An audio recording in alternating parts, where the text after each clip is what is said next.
മുതിർന്ന കോൺഗ്രസ് നേതാവ് കെ.പി. ഉണ്ണികൃഷ്ണൻ അന്തരിച്ചു. കോഴിക്കോട് സ്വകാര്യ ആശുപത്രിയിൽ ചികിത്സയിലിരിക്കെ 90-ാം വയസ്സിലാണ് അന്ത്യം.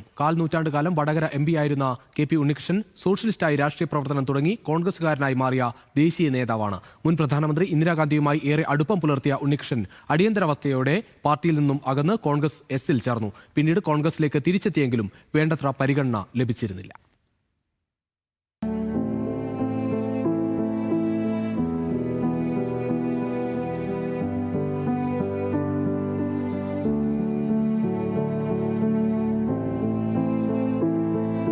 ആയിരത്തി 1971 മുതൽ 96 വരെ വടകരയിൽ നിന്നും ലോക്സഭാംഗമായിരുന്ന കെ.പി. ഉണ്ണികൃഷ്ണൻ കോഴിക്കോട് കൊയിലാണ്ടിയിലെ പ്രമുഖ അഭിഭാഷകനായിരുന്ന ഇ. കുഞ്ഞിക്കണ്ണൻ നായരുടെയും കെ.പി. അമ്മുക്കുട്ടിയുടെയും മൂത്ത മകനാണ്.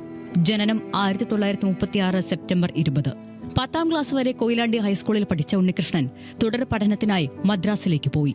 ഇവിടെ നിന്നാണ് ഉണ്ണികൃഷ്ണൻ തന്റെ രാഷ്ട്രീയ ജീവിതം ആരംഭിക്കുന്നത്.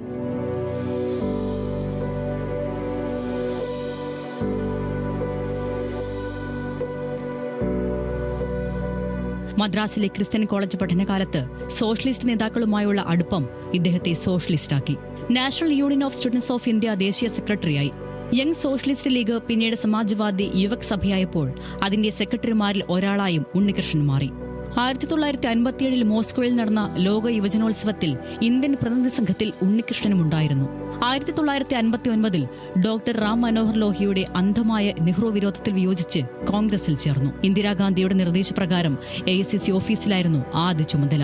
ഇതിനിടെ പാർട്ടിയിൽ സോഷ്യലിസ്റ്റ് ചിന്താഗതിക്കാരുടെ ചേരിയായ Congress forum for socialist action എന്ന ഗ്രൂപ്പിലും ഉണ്ണികൃഷ്ണൻ സജീവമായി. ഇന്ത്യൻ നാഷണൽ കോൺഗ്രസിനകത്ത് പുരോഗമനപരമായ ആശയങ്ങൾക്ക് എന്നും മുൻതൂക്കം കൊടുത്തുകൊണ്ട് ആ ആശയങ്ങളുമായി ഒരുമിച്ച് നിൽക്കുന്ന പ്രവർത്തകർക്ക് പ്രോത്സാഹനം കൊടുക്കുന്ന വ്യക്തിയായിരുന്നു. നെഹ്റുവിയൻ കാഴ്ചപ്പാടിൽ, കോൺഗ്രസിൻ്റെ നെഹ്റുവിയൻ കാഴ്ചപ്പാടിൽ അടിയുറച്ചു നിന്നുകൊണ്ട് കോൺഗ്രസിനെ ആ തലത്തിൽ ശക്തിപ്പെടുത്താൻ ശ്രമിച്ച ഒരു ഉന്നതനായ വ്യക്തിയാണ് അദ്ദേഹം.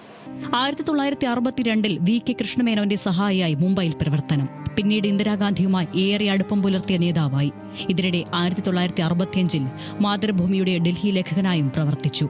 1971 ഇന്ദിരാഗാന്ധിയുടെ താൽപര്യപ്രകാരമാണ് വടകരയിൽ ഉണ്ണികൃഷ്ണനെ മത്സരിപ്പിക്കുന്നത്. 1975 ജൂൺ 25 അടിയന്തരാവസ്ഥ പ്രഖ്യാപിച്ചതോടെ ഉണ്ണികൃഷ്ണൻ ഇന്ദിരാഗാന്ധിക്കെതിരെ നിലപാട് സ്വീകരിച്ചു. ഇത് ഇന്ദിരയും ഉണ്ണികൃഷ്ണനും അകലാൻ കാരണമായി. കെ.പി. ഉണ്ണികൃഷ്ണൻ കോൺഗ്രസ് എസിൽ ചേർന്നു. അപ്പോഴും വടകരയിൽ നിന്നും ജയിച്ചത് ഉണ്ണികൃഷ്ണൻ തന്നെയായിരുന്നു. 1970 മുതൽ ഇന്നലെ വൈകുന്നേരം വരെ